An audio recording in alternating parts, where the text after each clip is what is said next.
Hey folks, thank you for coming to the coming civil war over general purpose computing, the sequel to this talk I gave last year at 28C3 in Berlin, the coming war on general purpose computing. In a nutshell, the hypothesis of that talk was that computers and the internet are everywhere. The world is increasingly made of computers. We used to have separate categories of devices. We had, washing machines and VCRs and phones and cars, and now we just have computers in different boxes. A car is just a computer that we put our body in. A 747 is a flying Solaris box full of SCADA controllers. Hearing aids and pacemakers and other prostheses are just computers that we put inside our body. And that means that all of our socio-political problems in the future are going to have a computer inside them. And that means that we'll always, forevermore, have regulators saying, make it so that self-driving cars can't be programmed to drag race, or make it so that bioscale assemblers can't make harmful organisms or restricted compounds, Schedule I narcotics. That is, make me a general-purpose computer that runs every program except for one program that pisses me off, the mythical Turing-complete -1 computer. We don't know how to make computers that can run all the programs we can compile except for the one that pisses off a regulator or disrupts a business model or abets a criminal. The closest approximation we have for that device is a computer with spyware on it out of the box. Computers that watch everything we do in case we do the wrong thing, and then it intercedes and says, I can't let you do that, Dave. A computer that runs secret programs designed to be hidden from the owner of the device, which the device can't override, which the owner can't override or kill, DRM, in other words. These computers are a bad idea for two significant reasons, or at least two that I can think of. The first one is that they don't solve problems. Breaking DRM is not hard for bad guys. The copyright war's lesson is that DRM is always broken with near immediacy. Because DRM only works if the I can't let you do that, Dave program remains a secret. Once the most sophisticated attackers in the world liberate that secret, it's available to everyone else too. The second reason is that DRM has inherently weak security and makes all of our security overall more weak. Certainty about what software is on your computer is fundamental to good computer security. If you're not allowed to know what software is running on your computer, then you can't make it secure. Designing the I can't let you do that, Dave facility into computers creates an enormous vulnerability that anyone who hijacks that facility can do things to your computer that you can't find out about, much less override. And once a government has solved a problem with DRM, there's this perverse incentive to make it illegal to tell people things that might undermine the DRM. Things like, this is how DRM works. Or there's a flaw in this DRM that would let an attacker secretly switch out your webcam and listen through your mic. I've had a lot of feedback from various distinguished computer scientists, technologists, civil libertarians, and security researchers after this talk. And I believe that within those fields, within the field of people who agree broadly that owners should be allowed to control what runs on their device, there is a widespread consensus that all things being equal, computers are more secure, and society is better served when the owners of computers can control what software runs on them. But let's examine for a moment what that would actually mean, how you design computers so that owners know what's running on them. Most computers today are fitted with TPMs, Trusted Platform Modules. This is a secure coprocessor mounted on the motherboard, and the specification of these TPMs are published, and an industry body certifies compliance with those specifications. To the extent that this industry body is doing its job and that the spec is good, it's possible to be reasonably certain that you have a real functional TPM inside your computer that faithfully implements the spec. The TPM is secure in that it contains some secrets, cryptographic keys. And it's also secure in that it's designed to be tamper evident. If you try and extract keys from a TPM, or remove the TPM from a computer and replace it with a gimmicked one, it should be very obvious to the computer's owner that something has happened. Now, one TPM threat model is that a crook or a government or a police force or some other adversary might try to compromise your computer. Tamper evidence lets you know when your TPM has been fiddled with. Another TPM threat model is that a piece of malicious code will infect your computer. Once your computer is compromised in this way, you could be in great trouble because after all of the sensors attached to the computer, the mic, the camera, the accelerometer, the fingerprint reader, the GPS, and so on, could be switched on without your knowledge, and the data could be cached or sent on to a bad guy or both. All the data on your computer, your sensitive files, your stored passwords, your web history, might be sent to a bad guy or erased or tampered with. All the keystrokes on your computer, including your passwords, could be logged, and all the peripherals attached to your computer might be covertly operated: printers, scanners, SCADA controllers, MRI machines, cars, avionics, and 3D printers, or they could be subtly altered to cause some failure in the future.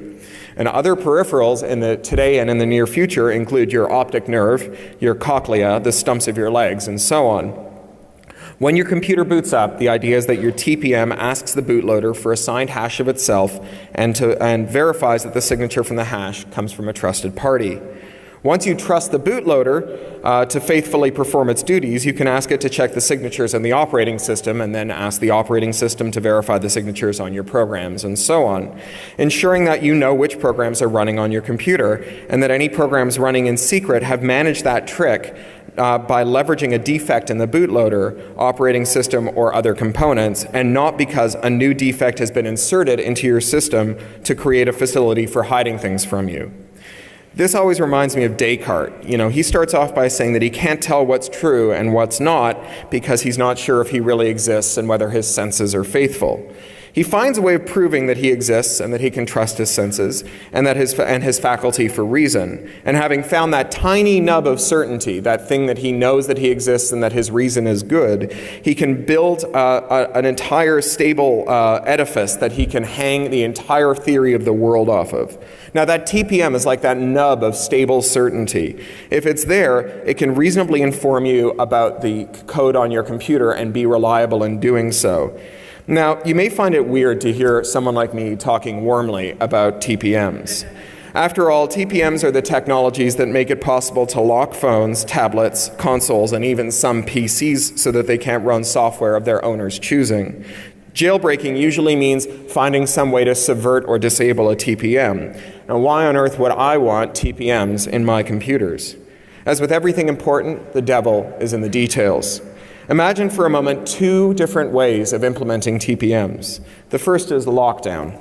In a lockdown scenario, your TPM comes with a set of signing keys that it trusts, and unless your bootloader is signed by a TPM trusted party, you can't run it. And since the bootloader determines what OS launches, you don't get to control your software on your machine. But the second mode is certainty. You tell your TPM which signing keys you trust. So you trust them from Canonical, EFF, ACLU, and WikiLeaks. And it tells you whether or not the bootloaders it can find on your computer have been signed by any of those parties. It can faithfully report the signature on any other bootloaders it finds, and it lets you make up your own goddamn mind about whether you want to trust any or all of the above. Approximately speaking, these two scenarios correspond to the way that iOS and Android work. iOS only lets you run the Apple-approved code. Android lets you tick a box to choose the code that you want.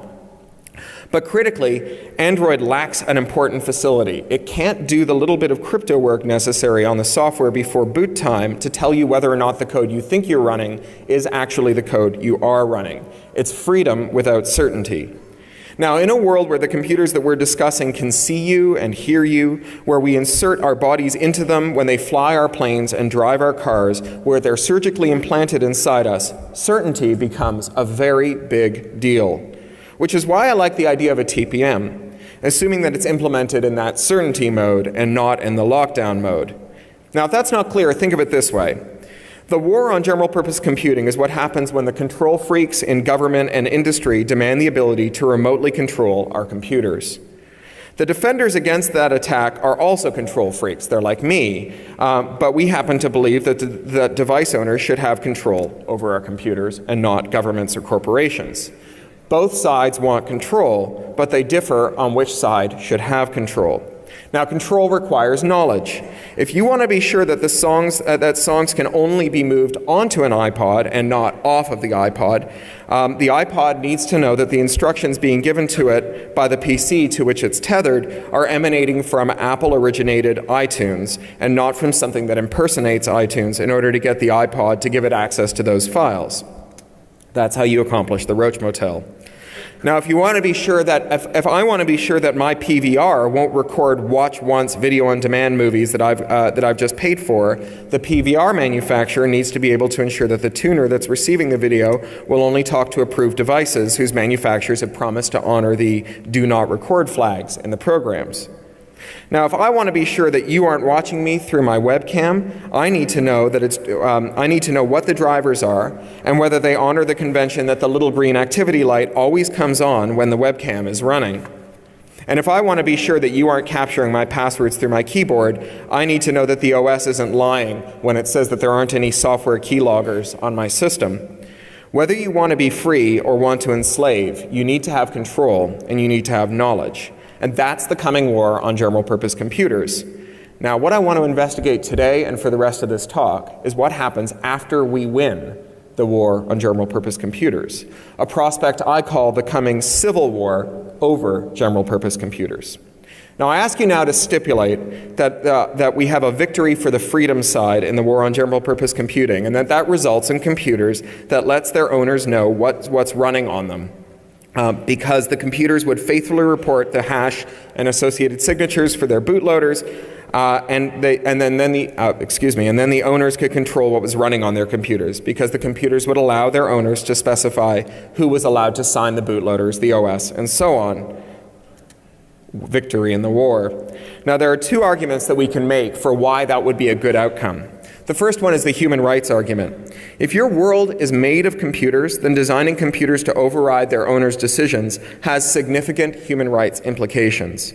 Today, we worry that the Iranian government might demand import controls on computers so that only those capable of spying on people are operated inside its borders. Tomorrow, we might worry about whether or not the British government, notorious control freaks, would demand that when the NHS funds your cochlear implants, that they're designed so that they can't hear extremist speech, or that they log it and report it, or both. Now, that's the first argument, human rights. The second argument is the property rights argument. Now, we like the doctrine of first sale. It's an important piece of consumer law. It says that once you buy something, it belongs to you, and you should have the freedom to do anything you want with it, even if that hurts the vendor's interests. DRM opponents like me, we like saying if you bought it, you own it.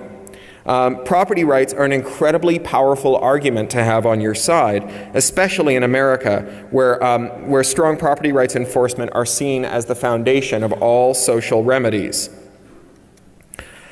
This goes double for Silicon Valley, where you can't swing a cat without hitting a libertarian who believes that the major or only role for government is to enforce property rights and the contracts around them. Which is to say that if you want to win a nerd fight, property rights are a powerful weapon to have in your arsenal. And not just nerd fights, policy fights too. That's why copy fighters hate the term intellectual property, this being a synthetic, ideologically loaded tune popularized in the 1970s as a replacement for regulatory monopolies, which is what we used to call intellectual property. It's a lot easier to convince a government that your property needs defending than that your monopoly isn't big enough or expansive enough. Now, this is where the Civil War part comes in.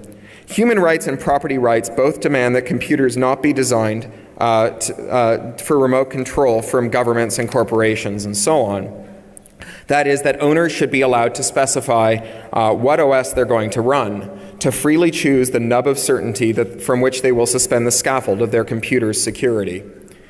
Remember that security is relative. You are secured from attacks on your ability to freely use your music if you can control your computing environment, which erodes the music industry's security to charge rent on a use-by-use basis for your purchased music.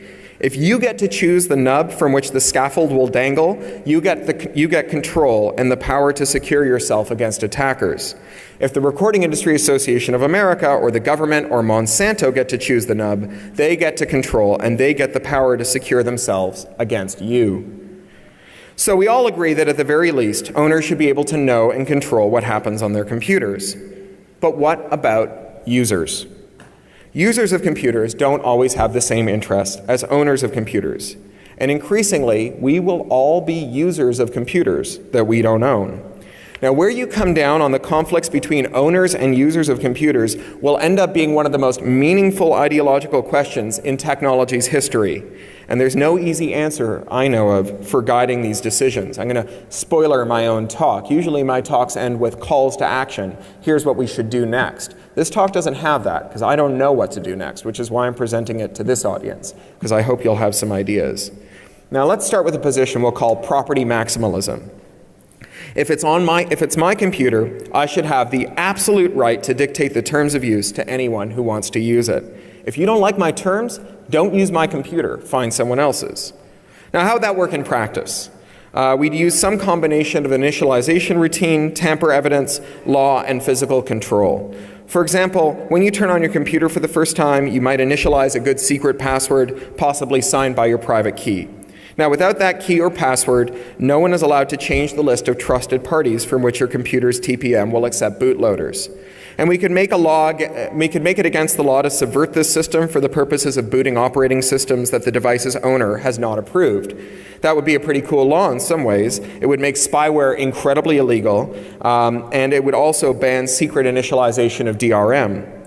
We could design the TPM so that if you remove it or tamper with it, it's really obvious. Give it a fragile housing, for example, that's hard to replace after the time of manufacture, so that it's really obvious to a computer's owner if someone has modified the device, possibly putting it in an unknown and untrustworthy state.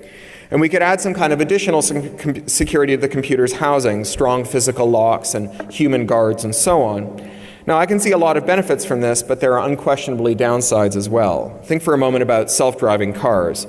There are a lot of these around, of course. They come out of Google and elsewhere, and it's easy to understand how, on the one hand, self-driving cars would be incredibly awesome. After all, we are collectively as a species terrible drivers. Cars kill the shit out of us.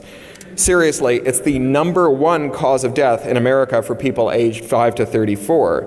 Now, I've been hit by a car, and I've also cracked up a car, and I'm willing to stipulate that I have no business behind the wheel. It's also easy to understand how we might be nervous about people homebrewing their own self-driving car firmware. On the other hand, on the one hand, we'd want the source for all of our cars to be open so that we could subject it to rigorous scrutiny and make sure that it's doing what it says it does and as free from flaws and defects as it can be. And on the other hand, though, it would be plausible to say cars are safer if they use a locked bootloader that only trusts government-certified firmware that comes from the Department of Motor Vehicles. And now we're back to whether or not you get to decide whether your computer is doing what you want it to do. Now, there are a couple of problems with this solution of locking car firmware. The first one, of course, is that it won't work. It won't work for the same reason that DRM doesn't work in the copyright wars. Firmware locks are just not effective against determined adversaries. People who want to sow some mayhem with their custom firmware will always be able to. What's more, this is not a good security approach. If vehicular security models depend on all other vehicles being well behaved and no unexpected behaviors arising, we are all dead meat. Self-driving cars must be conservative in their approach to their own conduct and liberal in their expectation of other people's conduct. This is the same advice you got on day one of driver's ed, and it's good advice whether you're driving the car or the computer is driving the car. But there's another problem with it. It's a wider social problem, and it's that this solution of locking car firmware invites some very sticky and ugly parallels. Remember the old days when we talked about the information superhighway, and you heard lots of people from the record and movie industry talking about driver's licenses for the information superhighway? If we can justify securing our physical roads by demanding that the state or a state-like entity gets to certify the firmware of the devices that cruise on its lanes, how could we articulate a policy explaining why the devices on our equally vital metaphorical roads with comparable firmware locks for PCs, tablets, and other devices should not be controlled by the government as well?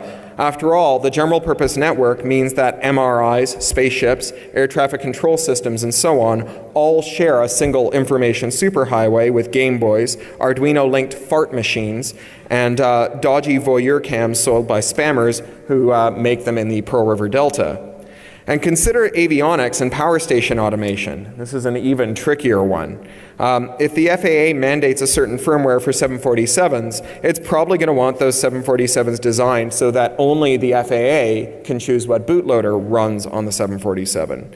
And just as the Nuclear Regulatory Commission, and just in the same way that the Nuclear Regulatory Commission will want the final say on the firmware for your reactor pile.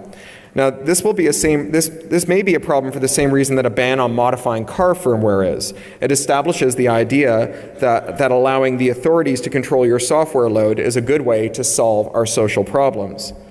But it may be that airplanes and nukes are already so regulated that an additional layer of software regulation wouldn't leak out into other areas of daily life. Nukes and planes are subject to an extraordinary amount of no-notice inspection and reporting requirements that are genuinely unique to their circumstances. But there's a bigger problem with this owner-control market. What about the people who only use computers and not the people who own computers? This is not a group of people whom the IT industry has a lot of sympathy for on the whole. An enormous amount of energy has been devoted to stopping non-owning users from inadvertently breaking the computers they're using by downloading menu bars, typing random shit they find on the internet into their terminals, plugging in malware-infected USB devices, disabling the firewall, installing plugins, adding repositories, adding certificates to the machine's or browser's trust root, punching holes in the network perimeter by accident, accidentally connecting networks that are required to remain separate, such as the sensitive internal network and the untrusted external network, and to stop users from deliberately doing bad things like installing keyloggers and spyware to attack future users, misappropriating secrets, snooping on the network traffic, deliberately breaking their machines, deliberately punching holes in the network perimeter, deliberately disabling the firewall, and deliberately interconnecting networks that are supposed to remain separate. There's a kind of symmetry here. DRM and its cousins are deployed by people who believe that you can't and shouldn't be trusted to set policy on the computer that you own. If systems are deployed by IT systems are deployed by computer owners who believe that computer users can't be trusted to set policy on the computers they use. As a former systems administrator and CIO, I'm not going to pretend that users aren't a challenge. But I think that there are good reasons to treat users as having rights to set policy on the computers that they don't own. I want to start with an easy one, what I think of as the simple one, which is the business case. Because human rights are always harder to explain than profit. In America, of course, money talks and bullshit walks.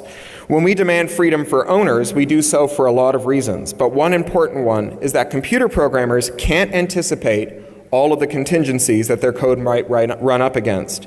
That when the computer says yes, you might still need to say no. And when the computer says no, you, the owner, might still need to say yes. The idea that owners possess local situational awareness that cannot be perfectly captured in any number of nested if-then statements. This is where communism and libertarianism ironically converge. Now this guy, Friedrich Hayek, who's kind of the archduke of capitalist thought, believed that expertise was diffuse and that you were more likely to find the situational awareness necessary for good decision making very close to the decision itself. Devolution gives better results than centralization. And then there's this guy. Marx believed that in the legitimacy of workers' claims over their working environment, saying that the contribution of labor was just as important as the contribution of capital, and demanded that workers be treated as the rightful owners of their workplace with the power to set policy there. For totally opposite reasons, both of these guys believed that the people at the coalface should be given as much power as possible. The death of mainframes was attended by an awful lot of concern over users and what they might do in the enterprise. In those days, users were even more constrained than they are today. They could only see the screens that the mainframe let them see and only undertake the operations that the mainframe let them undertake. When the PC and VisiCalc and Lotus 123 appeared, employees actually risked being fired by bringing these machines into the office or bringing home office data to use on these machines, because they had a computing need that couldn't be met within the constraints set by their company and its IT department, and because they didn't think that the legitimacy of their needs would be recognized. The standard response to any such request is usually, our regulatory compliance prohibits you from computing the way that you need to do your job, or if you do your job that way, we won't be able to make sure that you've done it right, or you only think that you want to do your job that way, or it's impossible to make computers do what you think that you need them to do, or simply our corporate policy prohibits this. Now, some or all of these reasons might be true, though often they aren't. And even when they are true, they're the kind of soft truths that we give bright young geeks millions of dollars in venture capital to falsify, while middle-aged administrative assistants get written up by HR for trying to do the same thing. The personal computer arrived in the enterprise through the back door, over the objections of IT, without the knowledge of management, at the risk of censure and termination, and it made the companies that fought it billions, trillions. The reason that giving workers more powerful, more flexible tools was good for their companies is that people are generally smart and they generally want to do their jobs. And because they all know stuff that their bosses don't know. As an owner, you don't want the devices you buy locked because you might want to do something that the designer didn't anticipate.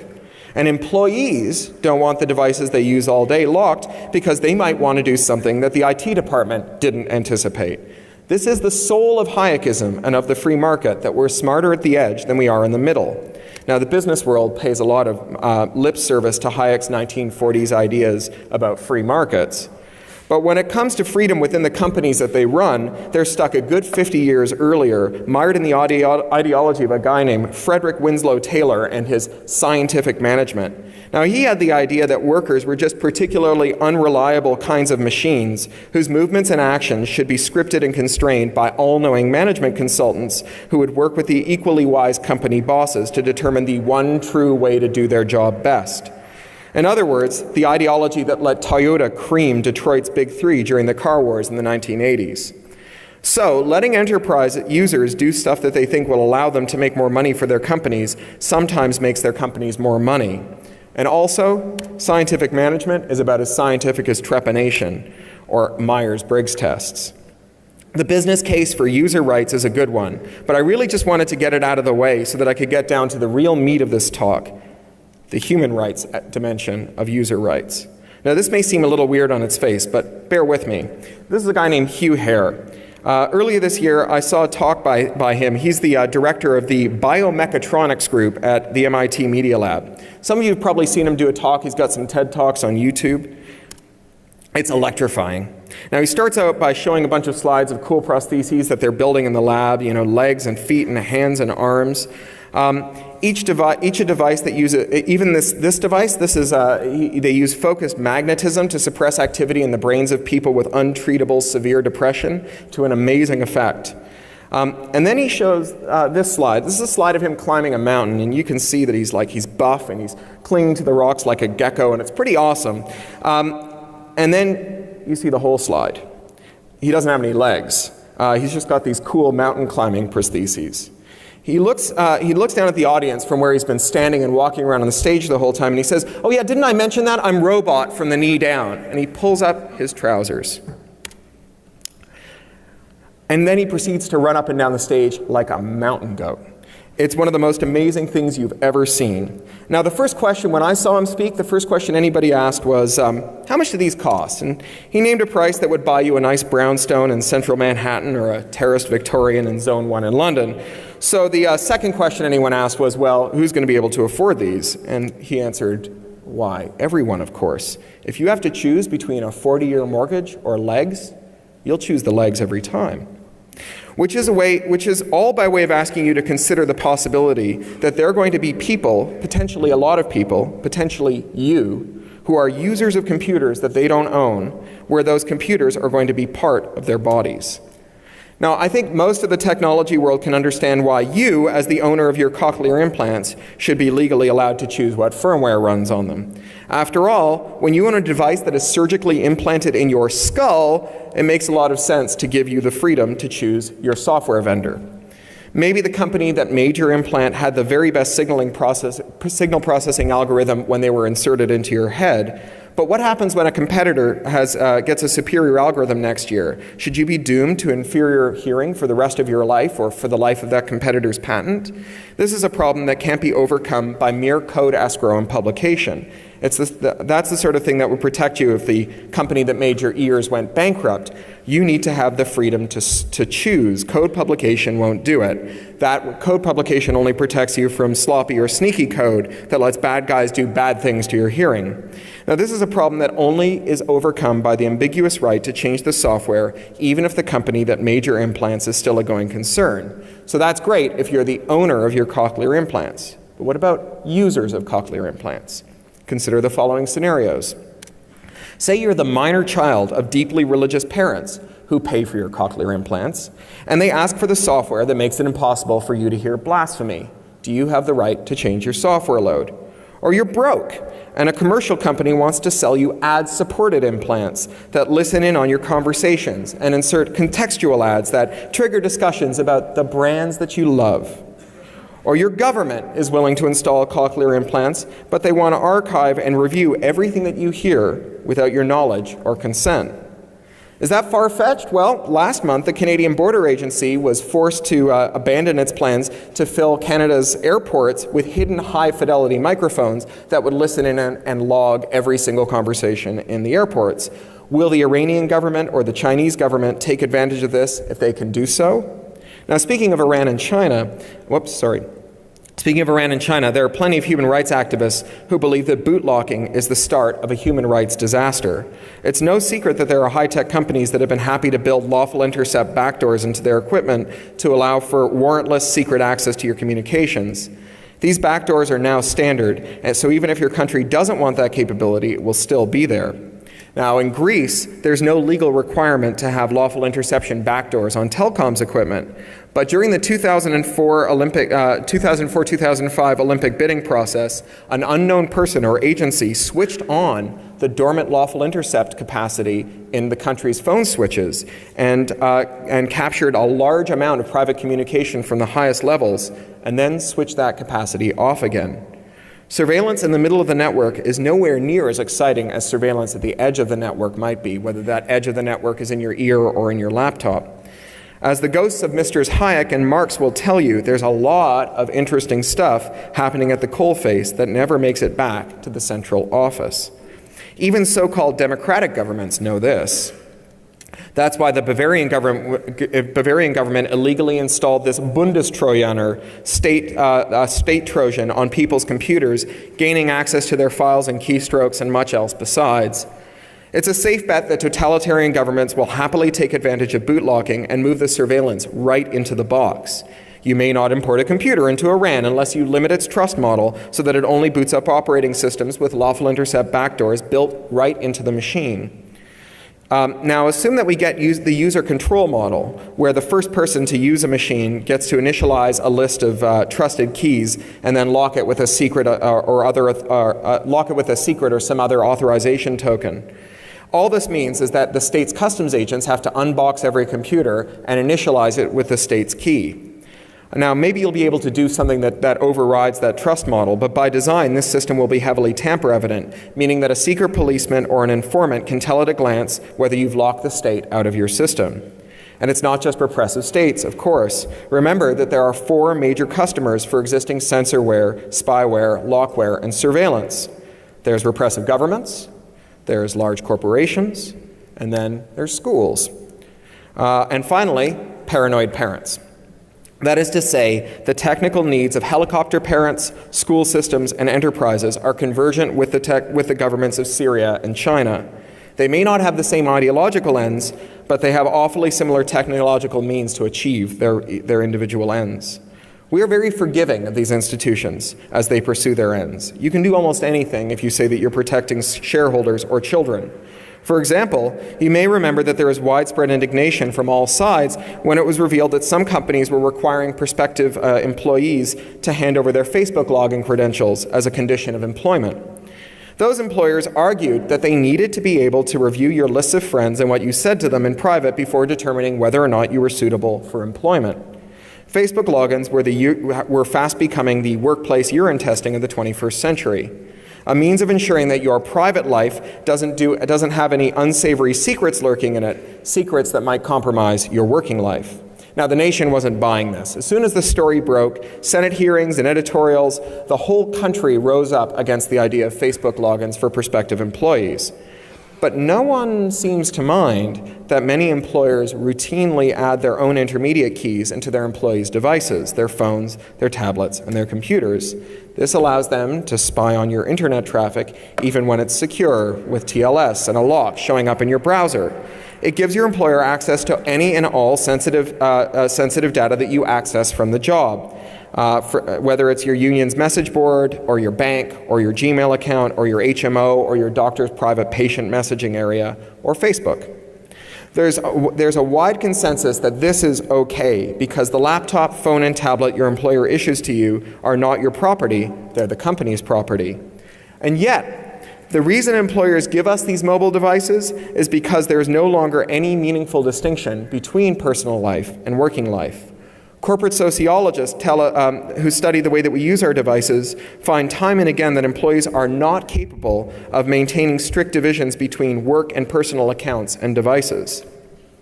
America is the land of the 55-hour work week, a country where few professionals take any meaningful vacation time, and when they do get away for a day or two, they do so in the company of their work-issued devices. Even in traditional workplaces, we recognize the human rights of workers. We don't put cameras in the toilets to curtail employee theft. If your spouse came by the office on your lunch break and the two of you went into the parking lot so that she or he could tell you that the doctor says the cancer is terminal, you would be aghast and furious to discover that your employer had been spying on you with a hidden microphone during that conversation. But if you use your company laptop to access Facebook on your lunch break, wherein your spouse conveys to you that the cancer is terminal, the exact same message, you're supposed to be okay with the fact that your employer has been running a man-in-the-middle attack on your machine and now knows the most intimate details of your life. There are plenty of instances in which rich and powerful people, and not just corporate peons and children and prisoners, will be users instead of owners. Every car rental agency would love to be able to LoJack the cars they rent to you. Remember that a car is just a computer you insert your body into. Not to mention that they would love to log all the places you've been to for marketing purposes and analytics. There's money to be made in finagling the GPS in the rental car to ensure that your routes always take you past certain billboards or restaurants. But in general, the poorer and younger you are, the more likely that you are to be a tenant farmer in some feudal lord's computational lands.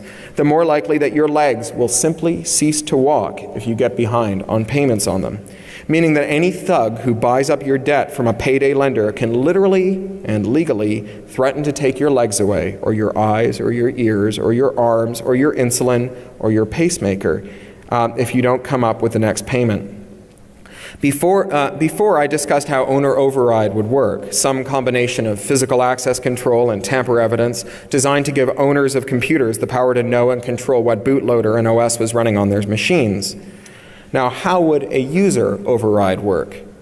I think effective user override would have to leave the underlying computer intact, so that when the owner took it back, she could be sure that it was in the state that she believed it to be in. In other words, we need to protect users from owners and owners from users.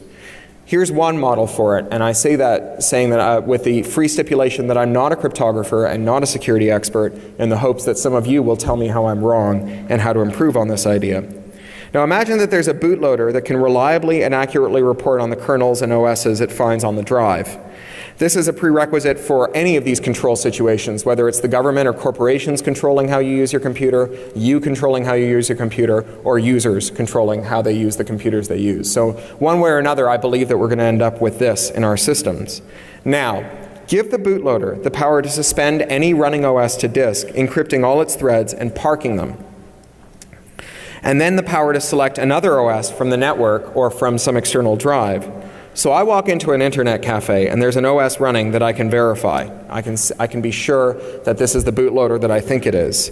And I can see right away that it has a lawful interception backdoor for the police. It stores all my keystrokes, all my files, and all my screens in an encrypted blob that the state can decrypt. Now, say I'm an attorney or a doctor or a corporate executive or just a normal human who doesn't like the idea of his private stuff being available to anyone who's friends with a dirty cop who will decrypt that blob for him. So I do some kind of three-finger salute with the F keys, and I drop into a minimal bootloader shell, one that invites me to give the net address of an alternative OS or insert some kind of drive. The cafe owner's operating system is parked. I can't see inside it anymore. But the bootloader can assure me that it is dormant and not spying on me as the OS fires up. And when it's done, all my working files are trashed, and the bootloader confirms that too. Not just because this keeps the computer's owner from spying on me, but because this keeps me from leaving malware that attacks the user's owner. There will be technological means of subverting this, but there is an enormous world of difference between starting from a design spec that aims to protect users from owners and owners from users than one that says that users must always be vulnerable to the owner's dictates. Fundamentally, this is the difference between freedom and openness, between free software and open source. This is where the war between free and open acquires some real shooting munitions. Now, human rights and property rights often come into conflict with each other. For example, in most places, landlords aren't allowed to enter your home without adequate notices, and in many places, hotels can't throw you out if you overstay your reservation, provided that you pay the rack rate posted on the door. Or think of repossession of leased goods. Cars, for example. These are limited by procedures that require notice and the opportunity to rebut claims of your delinquent payments. Now, when these laws and procedures about human rights and property rights get streamlined to make them easier for property holders, we often see human rights abuses. Robo-signing eviction mills that use fraudulent declarations to evict homeowners who are caught up on their mortgages or who don't have any mortgage at all.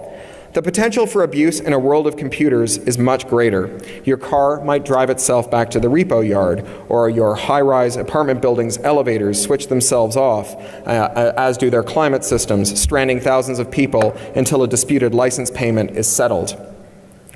This has already happened with multi-level parking garages. Back in 2006, the 314-car robot parking model RPS 1000 garage in Hoboken, New Jersey, took all of their cars and its guts hostage. It locked down the software until the garage's owners paid a disputed license payment. They paid it even though they maintained that they didn't owe it, because what the hell else were they going to do? And what will you do when your dispute with a vendor means that you go blind or deaf or lose the ability to walk or become suicidally depressed? The negotiating leverage that accrues to owners over users is total and terrifying. Users will be strongly incentivized to settle quickly rather than face the dreadful penalties that could be visited on them in the event that they had a dispute with an owner. And when the owner of the device is a state or a state-sized corporate actor, the potential for human rights abuses skyrockets. This is not to say that owner override is an unmitigated evil. Think of the smart meters that can override your thermostat at peak loads. These allow us to switch off coal and other dirty power sources that can be that are varied at peak times. But they work best if the users, the homeowners who've allowed the power company to install them, can't override the meters. What happens, though, when griefers, crooks, or governments try to quell popular rebellion using these meters to turn off heat during a 100-year storm or cranking heat up during a heat wave? The HVAC system in your house can hold the power of life and death over you. Do we really want it designed to allow remote parties to do stuff with it even when you disagree with them? The question is, once we create a design norm of devices that users can't override, how far will it creep? Especially risky would be the use of owner override after payday, to offer payday loan-style services to vulnerable people. Can't afford artificial eyes for your kids? We'll subsidize them if you let us redirect their focus to sponsored toys and sugar snacks when you go to the store. But foreclosing on owner override probably means that there will be poor people who will not be offered some technology at all. If I can LoJack your legs, I can lease them to you with the confidence of my power to repo them if you default on your payments. And if I can't, I may choose not to lease you legs at all unless you've got a lot of money to begin with. But if your legs can decide to walk away to the repo depot without your consent, you would be totally screwed the day that muggers, rapists, griefers, or the secret police figured out how to hijack and own that facility. It gets even more complicated, of course, because you are the user of many systems in the most transitory way, whether those are subway turnstiles, elevators, or the blood pressure cuff at your doctor's office, or a public bus or airplane. It's going to be hard to figure out how to create user overrides that aren't nonsensical, like just because I'm sitting in seat 14A, I get to change the firmware load on the airplane. Though we can start by saying that a user is someone who is the sole user of a device for a meaningful amount of time, although of course meaningful is going to be a very contentious issue. This isn't a problem that I know how to solve. Unlike the war on general-purpose computers, the civil war over general-purpose computers seems to present a series of conundra without any obvious, to me, solutions, which is why I'm talking to you about them. These problems may be a long way off, and of course they'll only arise if we win the war on computers first. But come Victory Day, when we start planning out our constitutional Congress for the new world where regulating computers is acknowledged to be the wrong way to solve social problems, let's not paper over the division between property rights and human rights. This is the sort of the division that, while it festers, puts the most vulnerable people in our society in harm's way. Agreeing to disagree on this one is no longer good enough. We need to start thinking about now about the principles that will apply when the day comes. Because if we don't start now, it's going to be too late. Thank you.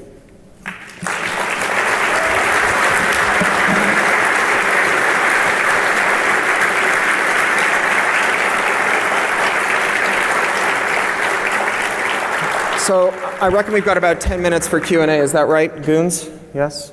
Yeah? 5 minutes? Yeah. So I know that this is a very abstract talk. It's not a talk I would give to a general audience, but it's one that I hope you folks will have some good feedback on. Go ahead. So with lobbyists and stuff, the average citizen is totally disenfranchised. What hope do we have in this war? What hope do we have in the war on general-purpose computing? I think that the hope that we have in the war on general-purpose computing is that we enlist more people to our side just by waiting. Because the number of people for whom computers are not an abstract thing goes up every day, right? It's weird that hackers hate their grandmothers and their mothers a lot. They always use them as examples of clueless people. My mom and my grandmother are both very clued in people, but my grandmother was never into computers.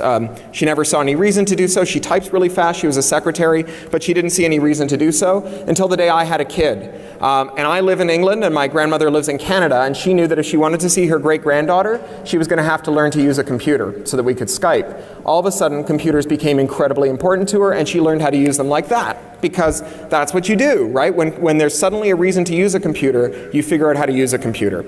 And for her now, a fight over how an ISP operates, or how competition works in ISPs, or how computers are regulated, or how they're surveilled, or what software she gets to install on her device, all of those questions are now deeply personal. If we can relate any issue about computer policy to her ability to Skype with her great-granddaughter, we can win. We'll get her on side. The number of people for whom the technology per se is not important, but what it does is vital, goes up every single day. And every one of those people are going to be on our side. We just have to hope that things don't get so screwed up between now and when, sort of everybody has the consciousness that this group might have, or the EFF has, of the underlying role of computers in all these other policy areas. But if we can resist that over screwed upness, we'll have an army at our command. So for me, I feel like that's an important fight, and I'm going to keep on fighting it. But I feel like we've all suddenly looked around and we've realized that pretty much everyone agrees that King George is a dick, and it's time for revolution. But we're like, there's this other thing where some of us think property rights is more important than human rights, and some of us think human rights is more important than property rights. Let's agree to disagree on that while we're fighting this war, and maybe we'll just let time sort it out. It'll probably sort itself out. And in fact, it didn't sort itself out. It put a whole population of people in chains and then ended with one of the most grotesque wars ever fought in any country, and continues to reverberate through to today. And I kind of feel like if you're at the Constitutional Congress and you showed up having thought about this human rights and property rights question for a few years beforehand, and you've been quietly building consensus that this was an important issue to solve today and not to punt, how much harm could you have averted? So I'd like us to start thinking about it. Next question. One more. Okay. Yeah. So since they sort of exposing the Department of Facebook audits, how are they the availability of data over different platforms that are widely available? You get a common information from APIs that are really that some meeting participants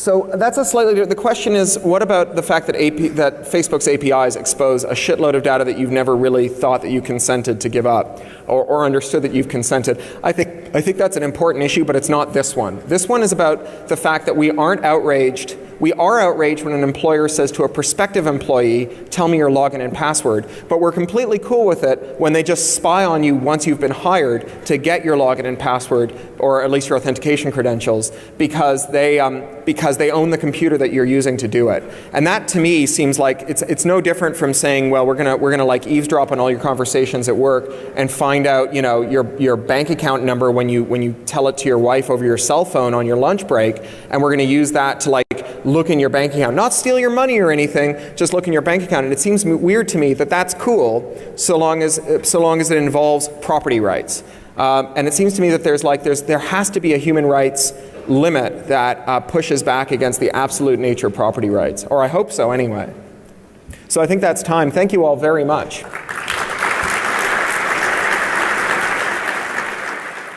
Do that, Dave. A computer that runs secret programs designed to be hidden from the owner of the device, which the device can't override, which the owner can't override or kill, DRM, in other words. These computers are a bad idea for two significant reasons, or at least two that I can think of. The first one is that they don't solve problems. Breaking DRM is not hard for bad guys. The copyright war's lesson is that DRM is always broken with near immediacy. Because DRM only works if the I can't let you do that, Dave program remains a secret. Once the most sophisticated attackers in the world liberate that secret, it's available to everyone else too. The second reason is that DRM has inherently weak security and makes all of our security overall more weak. Certainty about what software is on your computer is fundamental to good computer security. If you're not allowed to know what software is running on your computer, then you can't make it secure. Designing the I can't let you do that, Dave facility into computers creates an enormous vulnerability that anyone who hijacks that facility can do things to your computer that you can't find out about, much less override. And once a government has solved a problem with DRM, there's this perverse incentive to make it illegal to tell people things that might undermine the DRM. Things like, this is how DRM works. Or there's a flaw in this DRM that would let an attacker secretly switch out your webcam and listen through your mic. I've had a lot of feedback from various distinguished computer scientists, technologists, civil libertarians, and security. And having found that tiny nub of certainty, that thing that he knows that he exists and that his reason is good, he can build an entire stable edifice that he can hang the entire theory of the world off of. Now that TPM is like that nub of stable certainty. If it's there, it can reasonably inform you about the code on your computer and be reliable in doing so. Now, you may find it weird to hear someone like me talking warmly about TPMs. After all, TPMs are the technologies that make it possible to lock phones, tablets, consoles, and even some PCs so that they can't run software of their owner's choosing. Jailbreaking usually means finding some way to subvert or disable a TPM. Now, why on earth would I want TPMs in my computers? As with everything important, the devil is in the details. Imagine for a moment two different ways of implementing TPMs. The first is lockdown. In a lockdown scenario, your TPM comes with a set of signing keys that it trusts, and unless your bootloader is signed by a TPM trusted party, you can't run it. And since the bootloader determines what OS launches, you don't get to control your software on your machine. But the second mode is certainty. You tell your TPM which signing keys you trust. So you trust them from Canonical, EFF, ACLU, and WikiLeaks. And it tells you whether or not the bootloaders it can find on your computer have been signed by any of those parties. It can faithfully report the signature on any other bootloaders it finds, and it lets you make up your own goddamn mind about whether researchers after this talk.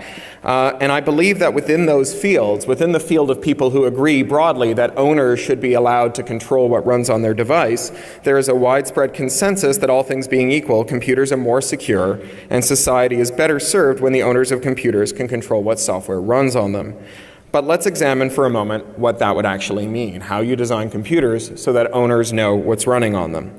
Most computers today are fitted with TPMs, Trusted Platform Modules. This is a secure coprocessor mounted on the motherboard, and the specification of these TPMs are published, and an industry body certifies compliance with those specifications.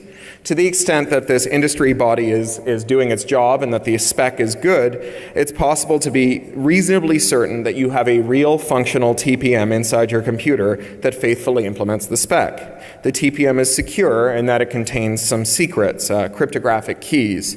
And it's also secure in that it's designed to be tamper evident. If you try and extract keys from a TPM, or remove the TPM from a computer and replace it with a gimmicked one, it should be very obvious to the computer's owner that something has happened. Now, one TPM threat model is that a crook or a government or a police force or some other adversary might try to compromise your computer. Tamper evidence lets you know when your TPM has been fiddled with.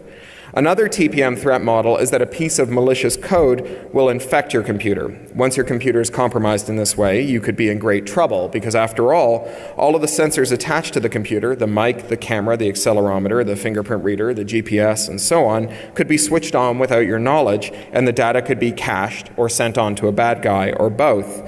All the data on your computer, your sensitive files, your stored passwords, your web history, might be sent to a bad guy or erased or tampered with. All the keystrokes on your computer, including your passwords, could be logged, and all the peripherals attached to your computer might be covertly operated: printers, scanners, SCADA controllers, MRI machines, cars, avionics, and 3D printers, or they could be subtly altered to cause some failure in the future.